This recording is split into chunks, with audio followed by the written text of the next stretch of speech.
اعوذ باللہ من الشیطان الرجیم بسم اللہ الرحمن الرحیم والسماء والطارق آسمان اور رات کے وقت آنے والے کی قسم، وما أدراك ما الطارق اور تم کو کیا معلوم کہ رات کے وقت آنے والا کیا ہے؟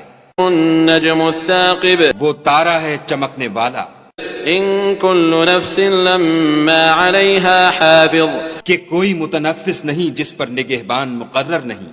فلينظر الإنسان مما خلق تو انسان کو دیکھنا چاہیے کہ وہ کاہے سے پیدا ہوا ہے۔ خلق من ماء دافق وہ اچھلتے ہوئے پانی سے پیدا ہوا ہے، يخرج من بين الصلب والترائب جو پیٹھ اور سینے کے بیچ میں سے نکلتا ہے۔ إنه على رجعه لقادر بے شک خدا اس کے اعادے یعنی پھر پیدا کرنے پر قادر ہے۔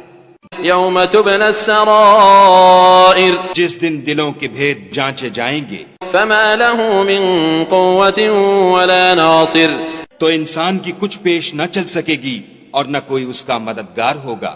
والسماء ذات الرجع آسمان کی قسم جو مہ برساتا ہے، والأرض ذات الصدع اور زمین کی قسم جو پھٹ جاتی ہے، إنه لقول فصل کہ یہ کلام حق کو باطل سے جدا کرنے والا ہے وما هو بالهزل اور بیہودہ بات نہیں۔ إنهم يكيدون كيدا یہ لوگ تو اپنی تدبیروں میں لگ رہے ہیں وأكيد كيدا اور ہم اپنی تدبیر کر رہے ہیں۔ فمهل الكافرين أمهلهم رويدا تو تم کافروں کو مہلت دو، بس چند روز ہی مہلت دو۔